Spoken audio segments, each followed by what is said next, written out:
Hello, this is Howard Owens, publisher of the Batavian, doing another live stream interview. Today we are talking with Eugene Jankowski, who's the president of the Batavia City Council, and we're just going to get Phil in on kind of what's going on with the city and what his view of things are, and kind of where things go from here. So, good morning. How you doing? Good morning. I'm doing good. Lockdown still like everyone else, but otherwise good. Owens, publisher of the Batavian, doing another live stream interview. So, a little technical issue there, fixed it. So, sorry to interrupt you, Gino. So, how are things going?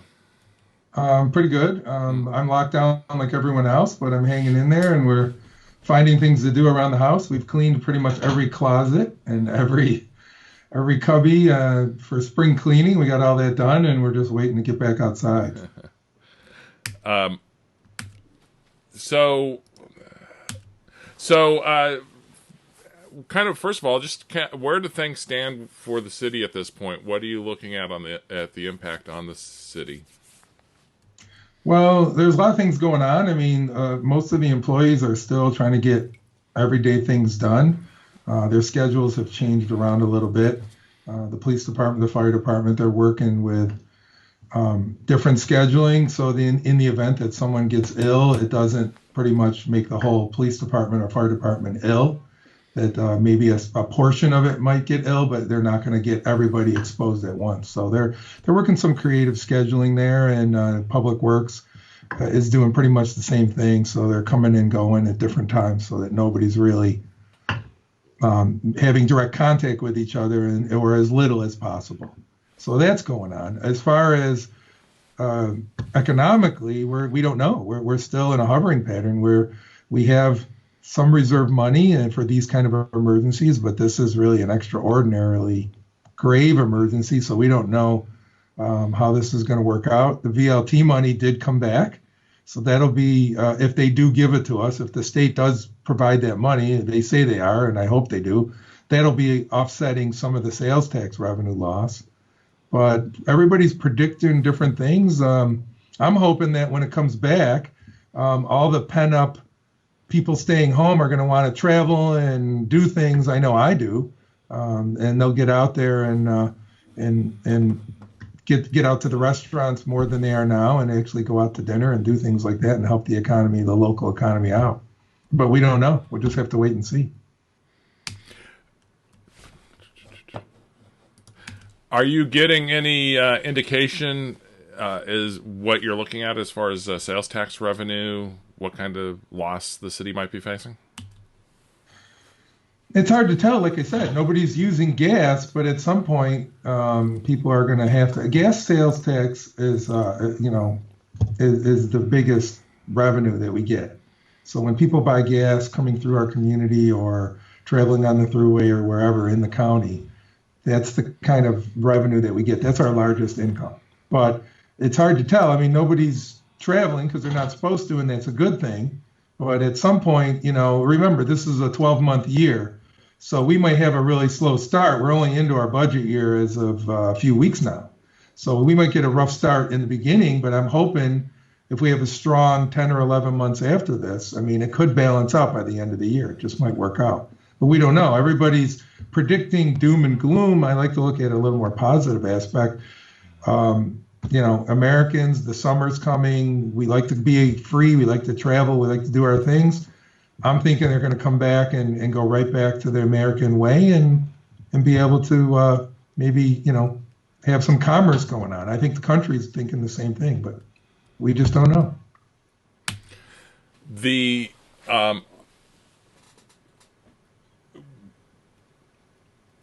Is there anything else? Has there been any other impacts on the city as far as the operations of the city that you think have been particularly important? Yeah, one of the things that people have been following along know what we were doing was the police station project. That's a building that needs to be replaced. The present building they're in is pretty much inadequate, and it's old, and it needs major repair. We're talking millions of dollars to get that thing back up to standard for a police station. So it's just more economical to build another building at a location that we already own. We own the property, so we could save $400,000 by not having to buy prime real estate to build our station. So we have a big savings there. But that's right now, I mean, we haven't forgotten about it, but really we have other main concerns right now, basically just keeping our employees going forward, keeping every day-to-day infrastructure moving forward. Manhole covers are falling apart. There's potholes everywhere. We're waiting for that kind of stuff to come back so that we can get that fixed up. The roadways, Richmond Avenue is terrible. We need to make some minor repairs on that to get us by until the funding comes through in a year or two. It's been approved. It's just not scheduled for another year or so to get Richmond Avenue fixed. We're aware of this, but we have certain limitations. We have light crews. We don't have a full crew working in there. Like I said, they're switching their hours off. So there's only so much we can get done. As far as the DRI projects, all those things, all the things that they can do in the meantime are being done. All the paperwork, all the follow-ups, all the phone calls. As far as physically doing anything, they're limited based on the governor's orders. And that's just been extended now for another 2 weeks. So we're talking middle of May. Of course, he could change. If things change, they could open it early. And I think people have made that statement that they could make it an earlier opening.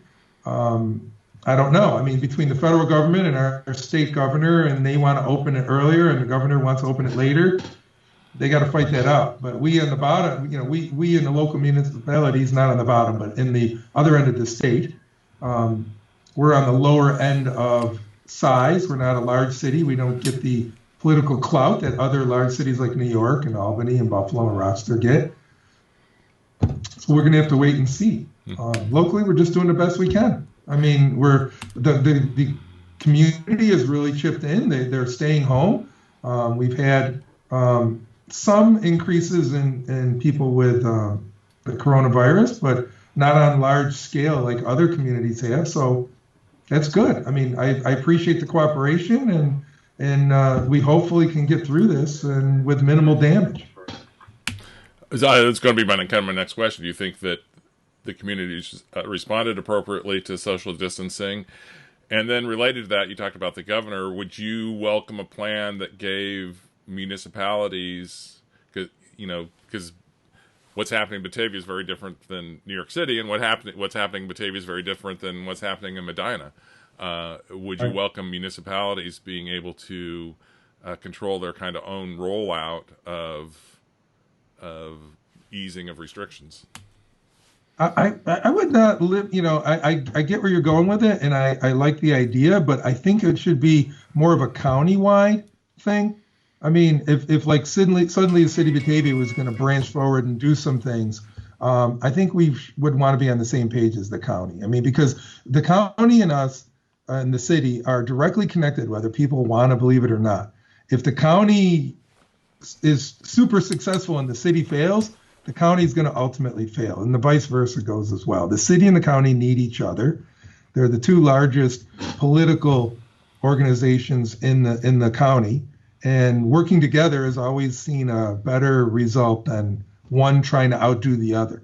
And I've seen it both ways. In my many years as a city employee, I've seen different infrastructure where the county has tried to move forward without the city as part of their plans, and that didn't work out very well. And I've seen it the other way around too. So my goal has always been and continues to be to work along with the county and the small towns and villages in the county, because we all ultimately affect each other one way or another. So to answer your question, if the governor left it up to each individual county, I'd be all for that. And then together as a county, we'd have to get together somehow and work it out. And I think we could. As far as each individual town or village or a city going off on their own, I think would be kind of chaotic, and it would cause problems with their neighbors. If one was open and one wasn't, I think it could cause a problem.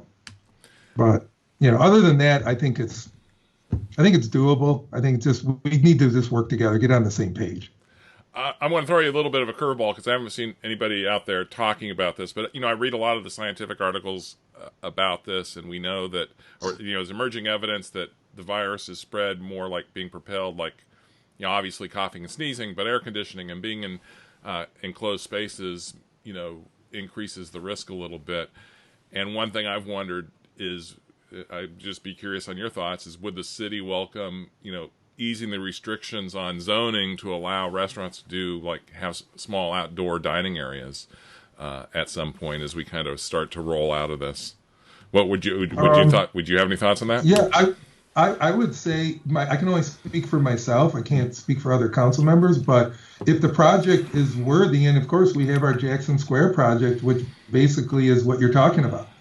Eli Fish is acquired a piece of property right directly behind their building. They want to put like an outdoor dining area or some kind of a gathering area there to be used in conjunction with some of the activities that go on in Jackson Square. So I think it doesn't need a coronavirus for us to consider these things. If people really had a good project and it made sense, I think council would consider any project that people bring forward if it helps them and it's going to be reasonable and not cause a major disruption to others nearby. I mean, that's always the factor. I mean, people have great ideas, but then it involves like knocking down the business next to you, and maybe they're not really happy about that, Well, so, I'm thinking more like just a temporary thing, letting Main Street Pizza take part of the parking lot next to its building, or Jackson's or Bourbon and Burger have some parking lot across from its restaurant so that we can have outdoor dining during the summer, maybe. It was just a thought. Yeah, I mean, I'm totally open for that. I like the idea. And the other part of it is, there's two schools of thought, because then it takes up parking space. And if you can't park anywhere, how are you going to get to this outdoor dining area? But I mean, the other problem is we've been told by numerous studies that the city has way too many parking spaces and not enough walkability. So I think that would fall right into the walkability aspect. If you have the outdoor dining part of the parking lot and you're walking somewhere else and you see that, it's going to attract you. Oh, wait, what are they doing? Oh, they're eating dinner outside. It's a beautiful sunny day. Let's go do that. I mean, I think great. Whatever helps the commerce is great, good. And again, as long as it doesn't affect other people. I mean, if Main Street Pizza did that and then there was Sunday worship services, how would they kind of work that out? You know what I mean? Because they kind of share that parking lot. I know you're just giving an example, but I mean, again, each project would have to be individually vetted, but I don't have a problem with it. I like innovative ideas. Why not? Whatever works, and you're the businessman. If a businessman wants to do something and they could do it reasonably without affecting their neighbor in a negative way, that's their business. Let them do it. That's just my thought. One of the interesting things is, come into your ex-police officer aspect. Crime seems to be down substantially over the last several weeks. We're getting a lot fewer arrest reports. Have you been keeping tabs on kind of what's going on with the police department and crime here, and just what are your thoughts on that? To some degree. I mean, I don't have the inside information, and just because it's not published or in the newspaper or on your site doesn't mean that there isn't things going on. But it's like I've always said, and we know in the police business, 80% of the problems are usually caused by 20% of the people you deal with. So that 20% has been active in other ways.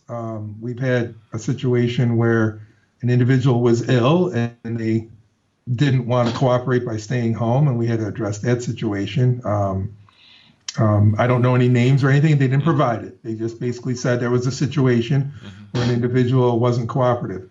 So that's a new kind of project, or a new kind of crime that we didn't really think of. And again, is it really a crime? I mean, there's a lot of people talking about freedom and restrictions and the Constitution, and is this even legal by ordering people to stay home? Asking people to stay home and convincing them to stay home is one thing. Ordering them, by penalty of fine or imprisonment to stay home is another thing. And I knew, going into this as a law enforcement, people will cooperate to a certain point, and then they're going to want reassurances that they're on the same track. And it takes I guessed it about 3 to 4 weeks when people would start getting antsy. And you're seeing people across the country protesting in Michigan and driving around, to protest the undue restrictions they put on them.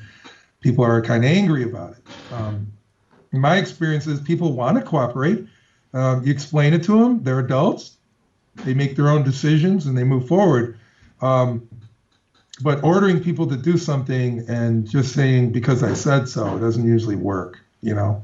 Like you said about the science, I'm reading about it as well. I read where the infection comes from, how it's in the air, it's in air conditioning, like you said. So I'm taking personal responsibility for that. I'm not blaming everyone else. I'm taking personal responsibility to wear my own mask, to go into areas where I can be separated, larger areas.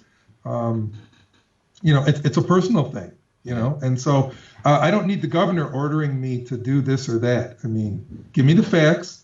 Let me make my own decisions. And I'm an adult. I'm a grown American. I can do what I want. Again, I'm responsible. I don't want to affect anyone else either. So I will wear the mask because I think it's a great idea. I don't want to cause illness to somebody. So it's two sides of the coin. Some will say, open right now, we're ready to go, the economy's suffering. And others will say, wait, you're going to make me sick, you're irresponsible. It's like everything else we decide to do. Half the people want you to do one thing, the other half want you to do another, and it's tough. It's a tough decision. But I know we can't stay like this for long. We can't stay in a state of being home forever. We got to move out. We're going to have to come out of the house and face the virus at some point on our terms. So, well, I think that's right. I think it's just a matter of what kind of policies we implement and how we go about doing it, and what risk factor we're willing to accept, to the rest of society. And as you said, the science is so confusing because some are saying now it's not as deadly as we think compared to the amount of people that have been ill. And there was a study I saw, I think it was Stanford maybe did a study, where they tested a couple hundred people randomly, and they found these people were otherwise healthy but had the antibodies. So that means they were somehow either infected or slightly ill and didn't know it. So there's all kinds of confusion going around. Another thing people are afraid of is forcible vaccines. What? Just let me, on that, before we move on, that study, I just want to point out, and I can provide a link later, that study was never peer-reviewed, and it's come under a lot of scrutiny for its lack of methodological rigor. So there's some doubts about that. That makes sense. Study. And again, it's still early, and people are now talking about, resist the vaccine and all this stuff because they don't want to be ordered to have it. And it comes down to, make your case, and the vaccine is going to help you. And if you're in a risk and you want to do it, fine. But to order everybody to get vaccinated, like some are, talking about online, and again, they're probably just talking stuff. I don't think they're anybody in charge of anything, but they scare people when they talk like that. I don't think people should be forced into doing anything they don't want to do. They give them the choice. If they want to go get the shot, they choose to do it. I think that's just the American way. I mean, freedoms are it's how much are you willing to give up because of a pandemic? Buildings were closed, gun stores were closed, but yet, abortions are able to still continue, and certain things can continue. So it depends on what side of the coin you're on. It does seem like it's lopsided in some degrees. If I can go to a restaurant and order out and have someone deliver in the parking lot, why can't I make an appointment and go pick up a firearm that a sponsor sent me that's on its way and that I can't get paperwork for because they're closed? They won't let them open. Why is that business singled out? I don't know. Why when we need it the most does the government put the restrictions on us? Why when we need certain restrictions not put on us is when they restrict us the most? Down in New Orleans when Katrina hit, people were defending their homes because looters were everywhere, and the police were ordered to go take their firearms away and leave them unprotected. So that got settled down, and now we're in a coronavirus, and suddenly the first thing they close and not open in New York State is gun stores can't open, but other businesses can. Why not within social distancing parameters can I go to a gun store and buy ammo, but I can go to Tops and buy beer and liquor store and get it delivered to my front door of my car? That doesn't seem fair to me. If you're going to open businesses, put a restriction, don't name the business. If you're going to have to do one-on-one work, drive up, paperwork, whatever, work it out. If you're allowing other exceptions, then allow all exceptions. Don't just single out. So that has people concerned. Those are some of the comments I've received. Why is it lopsided? Something to learn when this is all over. What do you foresee any changes to society, how things operate coming out of this? I've always been kind of a germaphobe myself. I mean, working in the law enforcement, we were always taught there was hepatitis, there was AIDS, there was all kinds of risks. Needles, you can get poked with a hypodermic needle by an unauthorized user. They committed a crime, you're searching them down, you get poked by a dirty needle. These things have always been taught to public safety individuals anyway. So that kind of always been in my mind. I fly a lot. I miss that. I've been traveling all over the country competing, as you know, in firearms competitions. I miss that traveling. Friends of mine had to travel for work, and there was like 3 people on the plane. The whole airport was like empty. He just walked right through metal detection, him, one of 2 people. It was weird. But again, you're touching all those escalators and all those things. So I'm always carrying the wipes with me, and I'm always wiping down anyway. I think that will probably continue. I think going forward, I'll probably, in an airplane, I'll probably wear a mask in a plane in tight quarters. I'll probably wear a mask. I was already, when this was already going on since January, I was already ahead of the curve, and I was already doing that just because I came back from SHOT Show in Las Vegas. A lot of people come through there. So I didn't want to catch anything. So I think going forward, I think we're just going to be, I know myself will be a little more careful about touching my eye. If I got an itch on my eye or my nose and I'm out in public and my hands aren't clean, I don't think I'll just grab my glasses and wipe my eye. I think I'll be a little more careful with stuff like that. Dr. Fauci suggested that maybe it's time to end the thousands of years of tradition of shaking hands. It's hard because it's a culture thing. When 2 people come up and they shake their hand, it's kind of a connection that's made. It's going to be tough to change that culture. I'm not a big fan of like touching feet with each other. I mean, it's kind of weird. You're on one leg, you're kind of trying to balance, and you look like depends if you're on a stairwell and you're trying to shake hands with somebody. I think we'll have more soccer players growing up if that becomes... Good point. The elbow thing is okay, but is it really okay? I mean, is touching elbows going to be all right? Because then later on, your elbow now has germs on it, and you go to scratch your elbow, and I don't think it's going to matter. I think if 2 people are in the same room, you're already breathing and talking. I don't think it's going to matter. I think it's just theater. I think it's like they used to, talk about security theater where, you're patting everybody down at a concert, and are you really patting them down, or every other person? It looks good, but is it really a security thing? So same thing with the elbow. I mean, when you touch each other's elbow, are you really being more safe, or you just looks like you're being more safe? I don't know. Virtue signaling, as they say. I've thought about, nobody suggested this. What if we just salute each other? Well, the other thing is too, they tell you to cough into your arm like this. So I'm coughing in there. Now I come up and I elbow you, and we elbow each other. Where did I just cough, right? So I don't know. I think if anything, shake hands and then have it be etiquette to like grab one of those handy wipes out and clean your hands off right afterward, or have Purell in your pocket. So shake hands, and then as part of the ceremony, you Purell each other and squirt a little Purell in each other's hands and clean it up. I don't know. It's going to be interesting. Weird things happen and change us as a society. It's just destiny. It moves us forward, I guess. So to bring 2 threads together, you talked about individual choice, and you talked about the choices that you've made.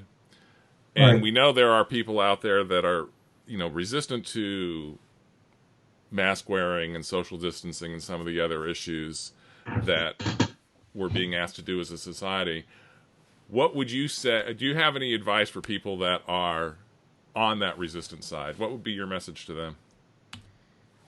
I don't know. I would say, I respect their freedom, but it's like anything else. There's certain behaviors that we have as a society. I mean, although we have freedom of speech, it's not really pleasant to go out in public and just start using F-bombs and swearing at people. I mean, your right to do that is there, but I mean, is that really appropriate? It's the same thing. If we know that we can maybe save somebody's lives or save our own elderly grandparents' lives or our aunts and uncles who are elderly at the risk, if we know we can do that, why wouldn't we want to cooperate? I mean, I just think it's a smart, I mean, I totally get it. If you live in the country and you want to be free and go hiking, it's your right.